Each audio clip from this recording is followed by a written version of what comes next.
I was just curious about everything. Everything was interesting. I always felt like I didn't have enough time to learn all the interesting things. That was a big strength that I had. Being curious about everything is truly a great gift. And one of the things I liked about this conversation with Phil Dybvig is listening to how he embraces the many opportunities out there for research. He talks about his ideas pretty freely, and sometimes people steal ideas. But that doesn't worry him overly because there are so many ideas to have. It doesn't matter if something gets stolen, he can just work on the next idea. And that's nice because it shows you that there aren't really so much missed opportunities as just lots of opportunities that one can pursue. And that's a very encouraging thought. I think that the world is more full of possibilities than perhaps one imagines.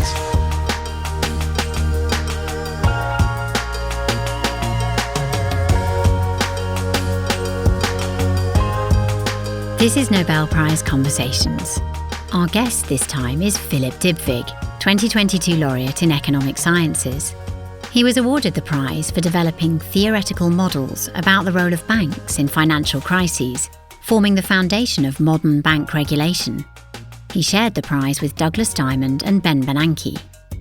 Your host is Adam Smith, Chief Scientific Officer at Nobel Prize Outreach. This podcast was produced in cooperation with Fundación Ramón Areces. Philip Dybvig is the Boatman's Bankshares Professor of Banking and Finance, the Olin Business School of Washington University in St. Louis. He's also a musician and very nearly chose that professional path instead of going into economic research. We'll hear him talk about this fork in the road, as well as his boundless curiosity and his love of weightlifting. But we start with music.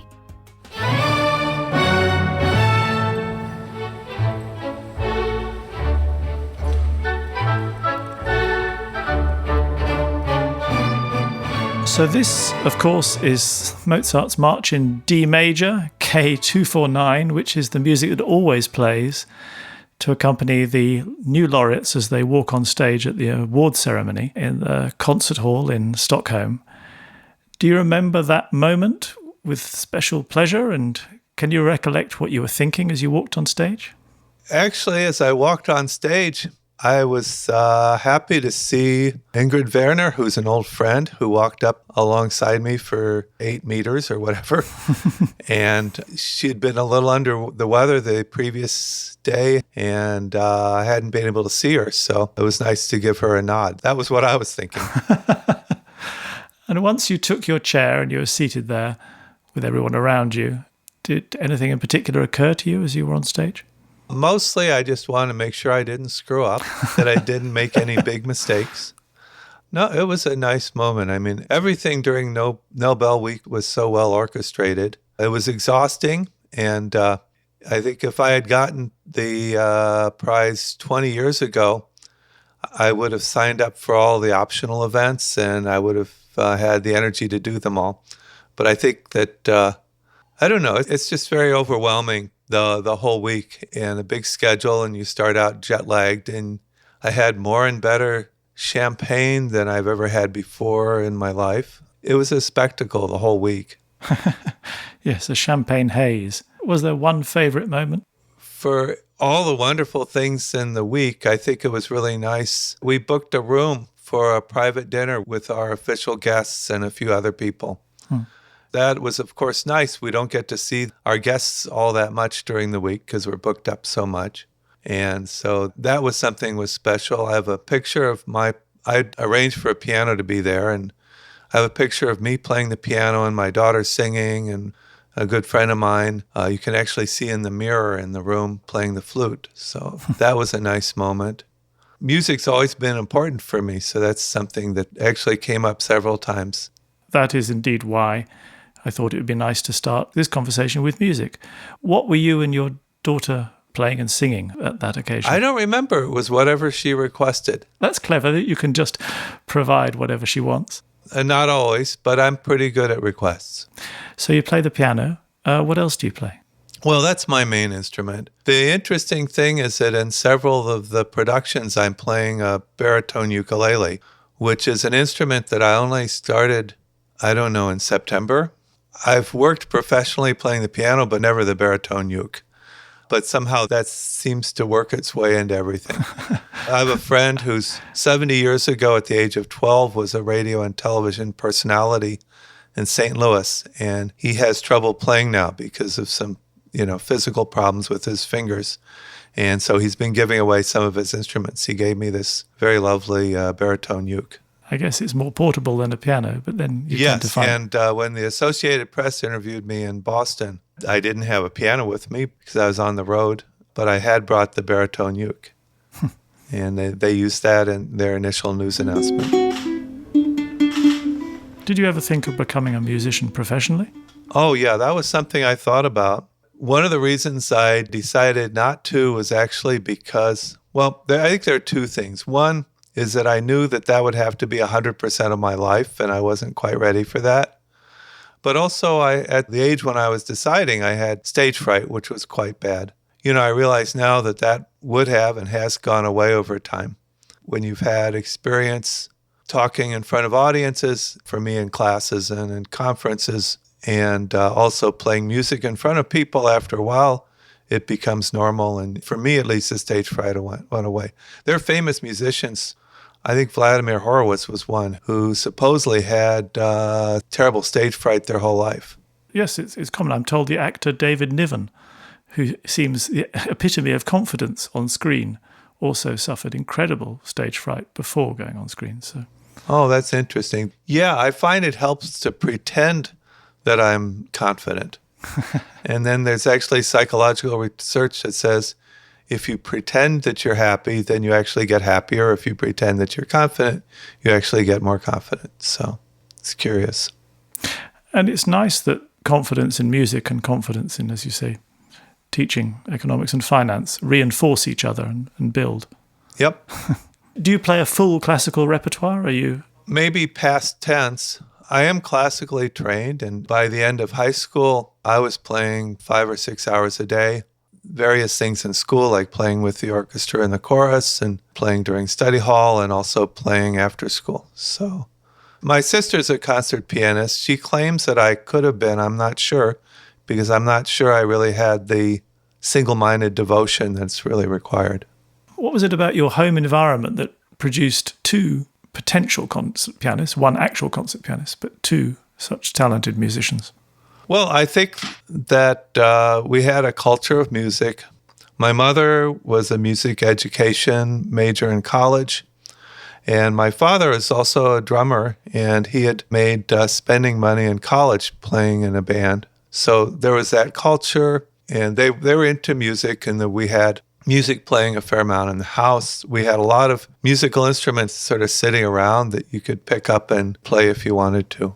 It must be a very valuable lesson going through life to know that you can dedicate 5 or 6 hours a day to doing something, because it's not so usual that young people do that. Well, I think there are a couple of things. One is that I'm sure that the music helped a lot with my self-discipline, but it's also a question of finding the things that you like. When I talk to my students about research and picking a research topic, I tell them that they need to work on something that they care about. There could be a lot of different reasons why they care about, but if it's something where you're really curious, you got to know, or you're really angry because you think that people are saying the wrong thing and they got it backwards, or you just think it's so important for humanity to get this right and you've got a passion that you need to do it, then you can work on it for 20 hours a week or 80 hours a week, and it's something you want to do. If it's something that you're doing because you think this is something that you can get published and it'll help your career, but you don't really like the project, you don't care about it, then it's a big chore to work on it for 3 hours a week. And I think that if somebody would look at me and say, oh, that means that my kids have to play music, I would say no. It means that you have to find something for your kids, which is a hook for them.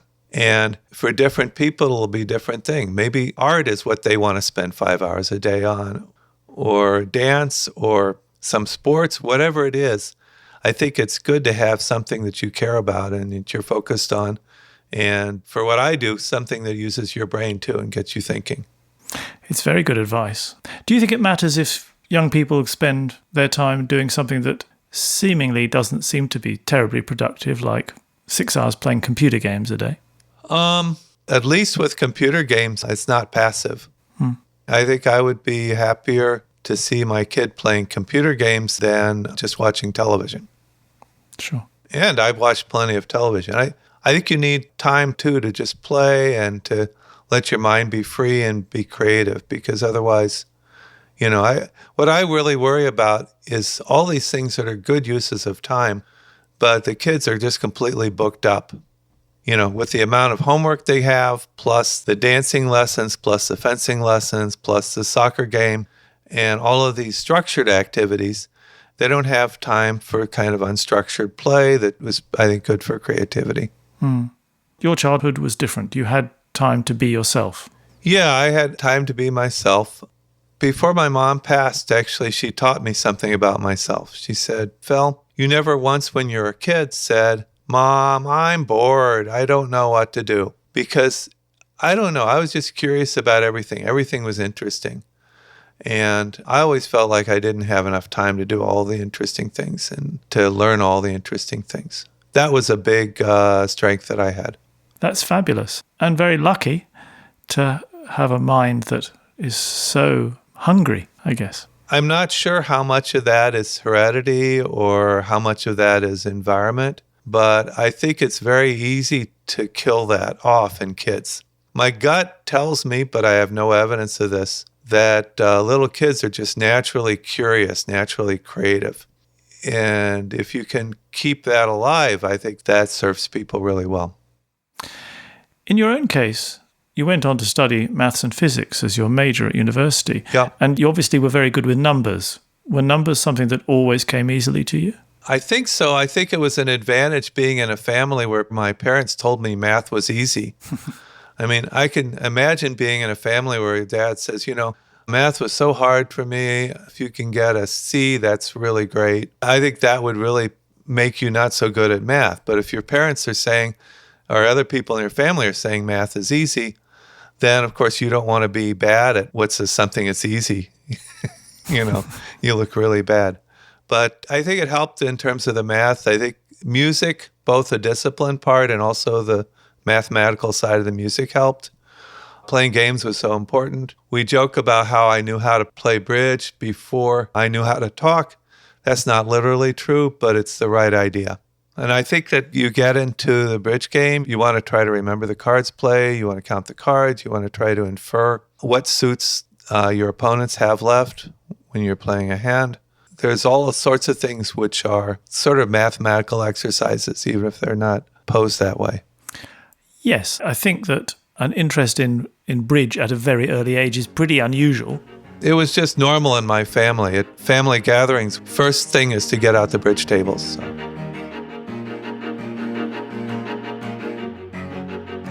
Philip Dybvig grew up in Dayton, Ohio, before he left to study mathematics and physics at Indiana University, eventually switching to economics. He received his doctorate at Yale, where he met his co-laureate Douglas Diamond. For 12 years, until 2021, Professor Dybvig led a summer research program at Chengdu's Southwest University of Finance and Economics in the Chinese province of Sichuan. I like saying I was a dean because dean and director are the same word in Chinese, and I think it's funnier to think of myself as a dean. Why is it funny to think of yourself as a dean? Oh, I just don't think, when I think of a dean, I think of some kind of authority figure that I don't feel like I am. And my main role there is to help the local people, especially the local faculty in their research. And I would bring in speakers and set up lecture series and advise them on the research and do joint work with them. And is there something in particular about the Chinese environment that makes it a pleasure to work there and to nurture an institute in that place? I think I started going at a time in my life when I needed a change. It was really fun the first time I went to China and I didn't speak any Chinese. I just know how to say hello and no problem. And, that would get me by. I'd go into a restaurant and I'd look at the menu, and in Beijing, most of the menus have pictures on them. So I point to the pictures. Then they'd ask me something and I didn't know what they said. Do you want pepper sauce or garlic sauce? And I'd just say no problem. And then It's like, you're the pro, bring me something good. And that was fun. It was a little bit, I imagine, like a vow of silence in some religious orders, because it was impossible for me to have a conversation. It was very peaceful, but it was also a little exciting and not too dangerous because I had a cell phone and friends who could help me out if I needed it. That was interesting. And in Sichuan, especially Chengdu, where I was working, they have the spicy food, which is really great. It's called ma la cai. Ma means numbing, and la is hot and spicy.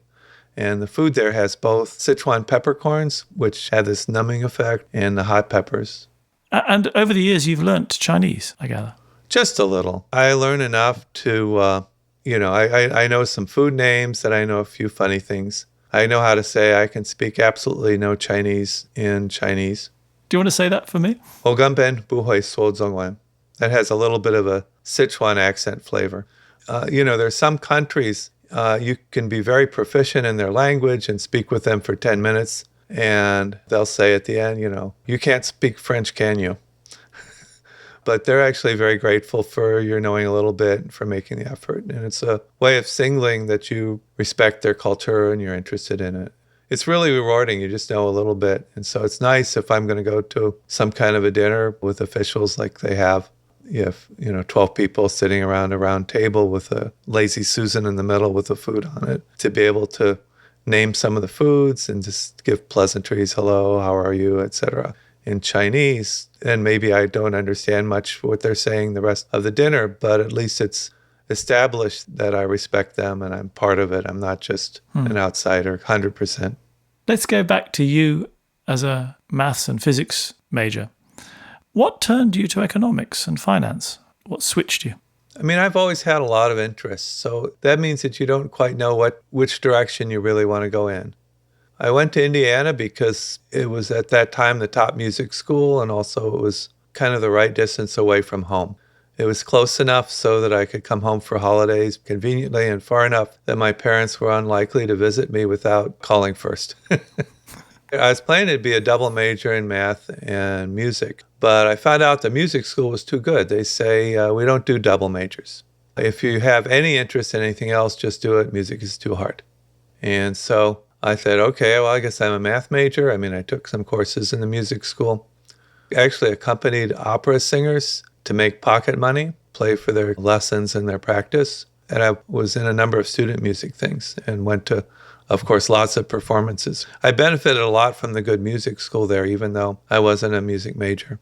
Now, after I'd been there for like a year or so, I realized I really wanted to do something that applied math, not pure mathematics. At that point, physics and economics were the main candidates. And when I went to the physics department, I say, what's my chance of getting into a top PhD program in physics if I'm major in math and economics as an undergraduate? And the advisor laughed and said, well, seriously, there's a whole body of knowledge that you need to know that you wouldn't have, and that's a problem.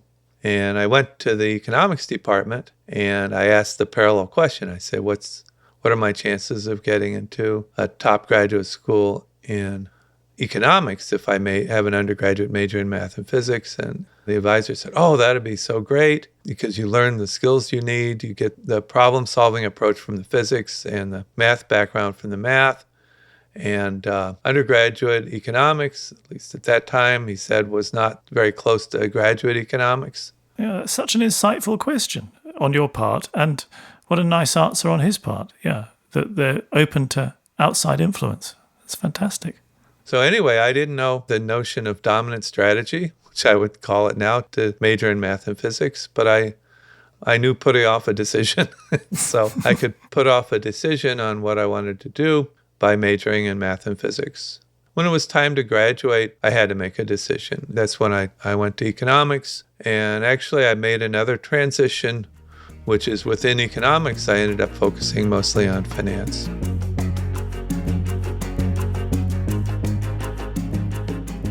So Adam, what was the work that led to Philip Dybvig being awarded the Economic Sciences Prize?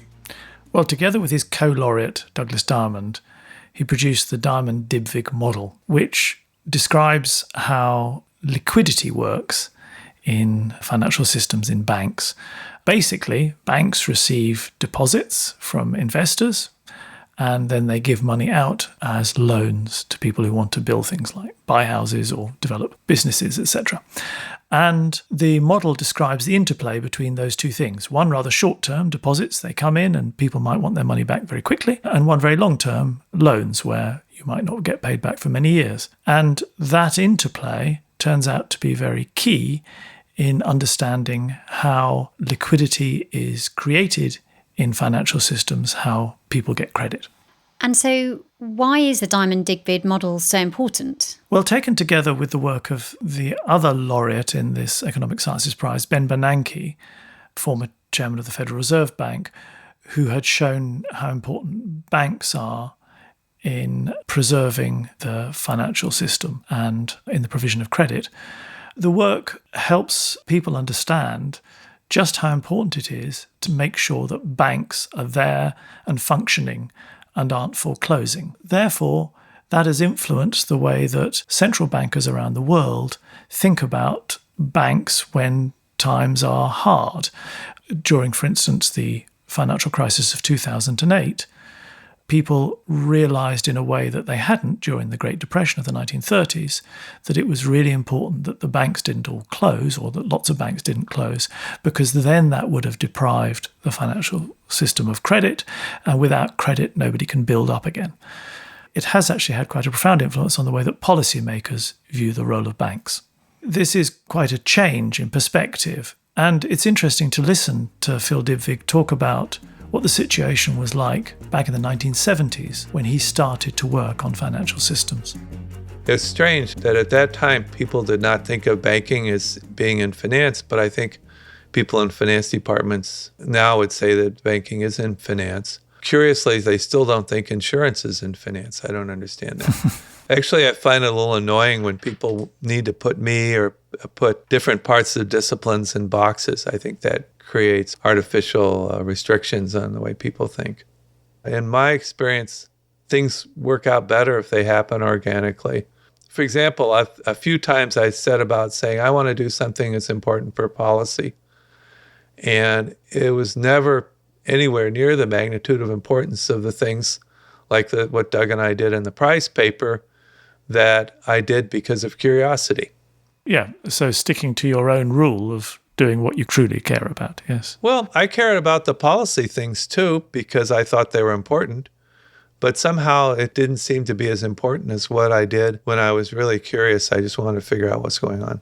So that leads me to ask how you pick problems. Basically, your work always involves applying a theoretical analysis to some kind of practical problem.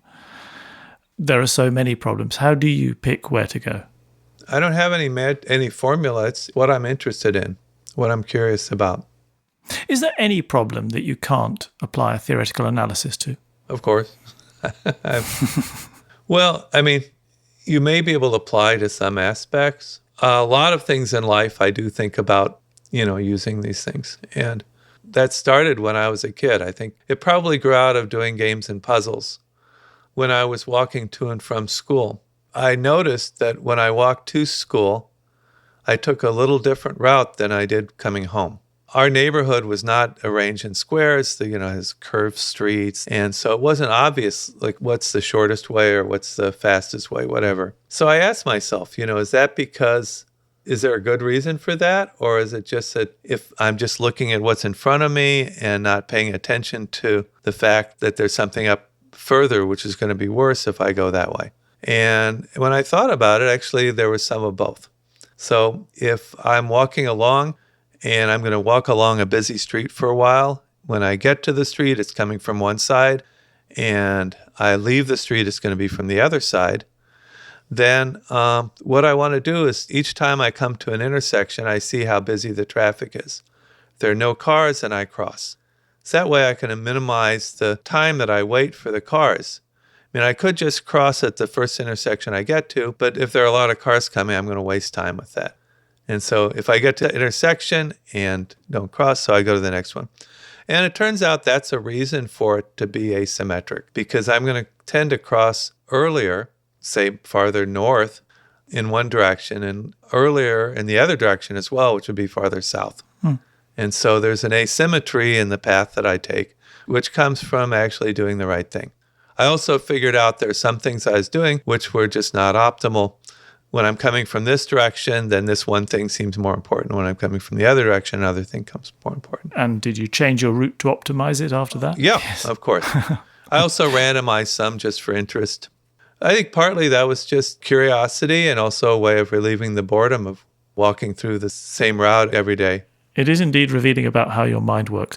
It shows you grew up perhaps in a gentler place than I did. I grew up in London, and I think my route to school was mainly dictated by which way was less likely to encounter bullies. So, yeah, and I think both being directions. in this kind of upper middle class, very peaceful suburb of Dayton with very good public schools gave me kind of the breathing room to develop. And as you say, I didn't have to deal with gangs or bullies I did encounter, like everybody does, a few bullies, but they were kind of low-level bullies. They're kind of easy to deal with. I think ours were low-level too. But yes, the breathing space, again, so important.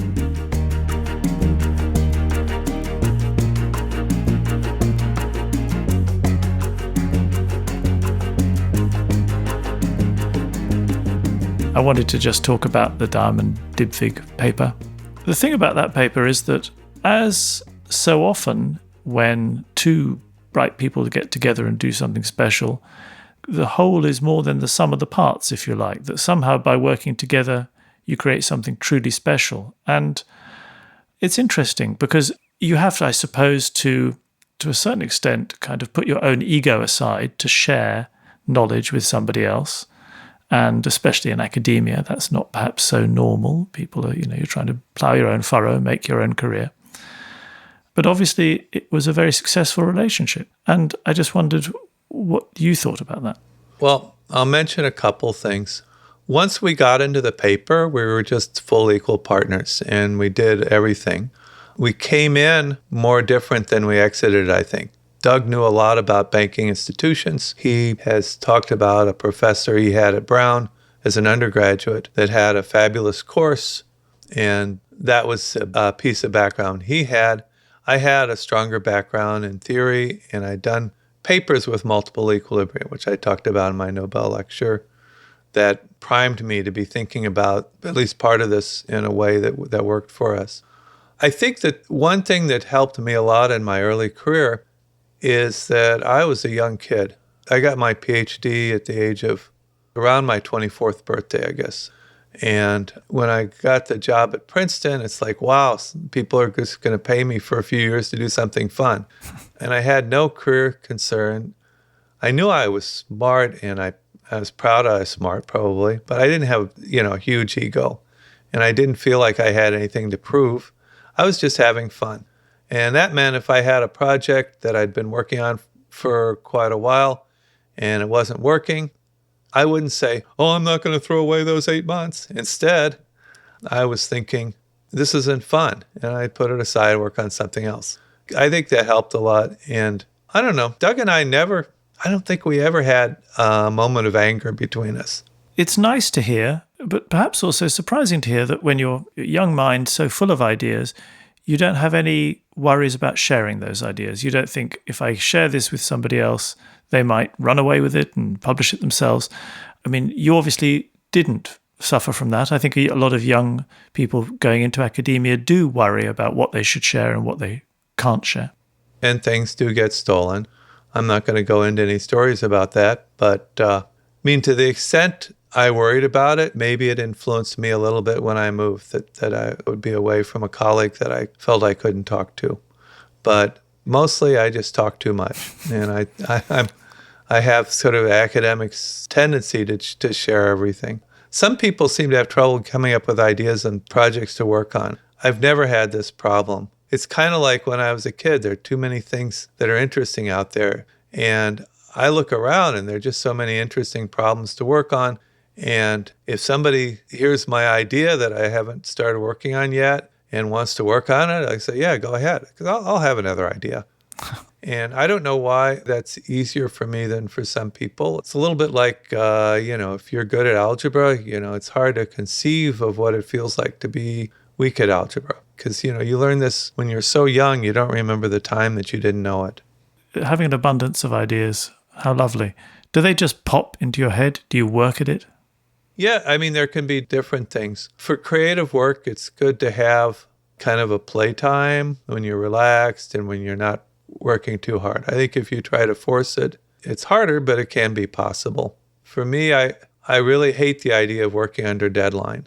I work very hard not to commit, say, to present a paper that it's not ready yet now, so that I have to push it through and come up with it. Sometimes the trigger is something, you'll see something in the news, and you look at it and you say, that's really an interesting setting, and I wonder how that works. And you start writing down a little model, and you say, no, that's not what's going on. You try another one, and after a while you have something that kind of fits that setting. And at the end you may say, yeah, that was kind of curious, and go on to something else. Or you may say, I think that other people would be interested in seeing this, and there's more development to do there, and you can write a paper.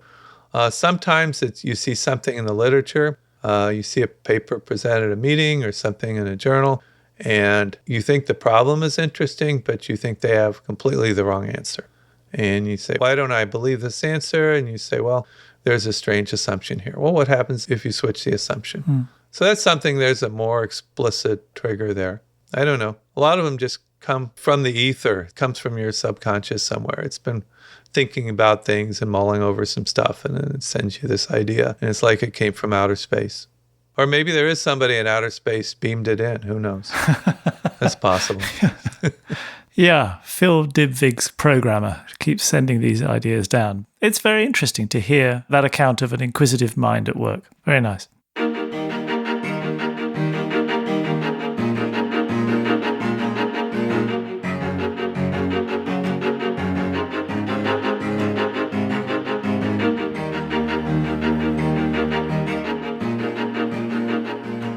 So when I was about 45, I weighed about 100 pounds more than I do now, about 45 kilos more.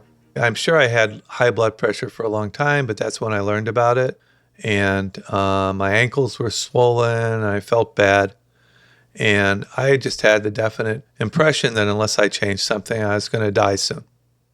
I went out and tried all sorts of different types of exercise. I said, I'm going to have some kind of exercise that I'm going to be happy doing all the time. It's really the same thing as do research on a problem that you care about, because otherwise you won't keep doing it.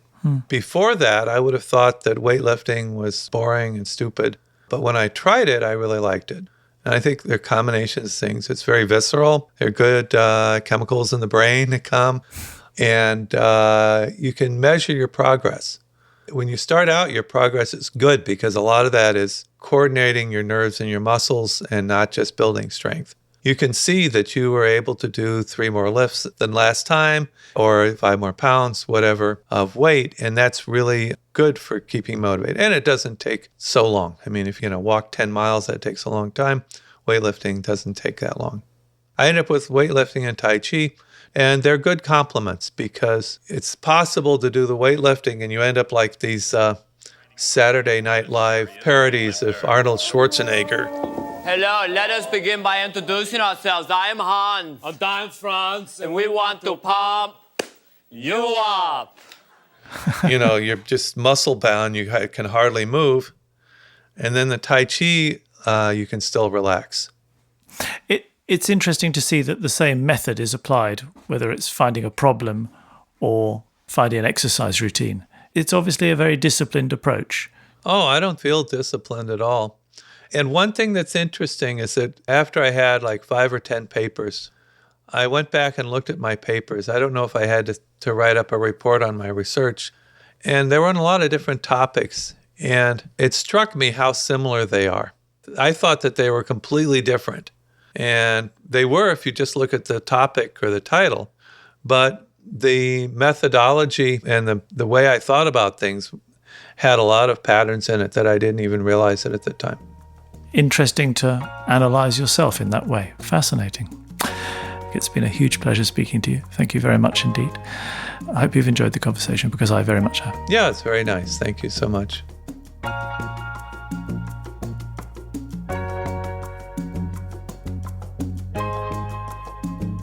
You just heard Nobel Prize Conversations.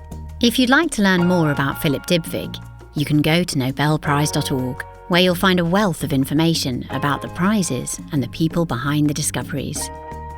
Nobel Prize Conversations is a podcast series with Adam Smith, a co-production of Filt and Nobel Prize Outreach.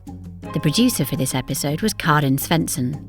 The editorial team also includes Andrew Hart, Olivia Lundquist, and me, Claire Brilliant. Music by Epidemic Sound. Philip Dybvig isn't the only economic sciences laureate who had dreams of becoming a professional pianist. Check out our earlier conversation with 2015 laureate Angus Deaton.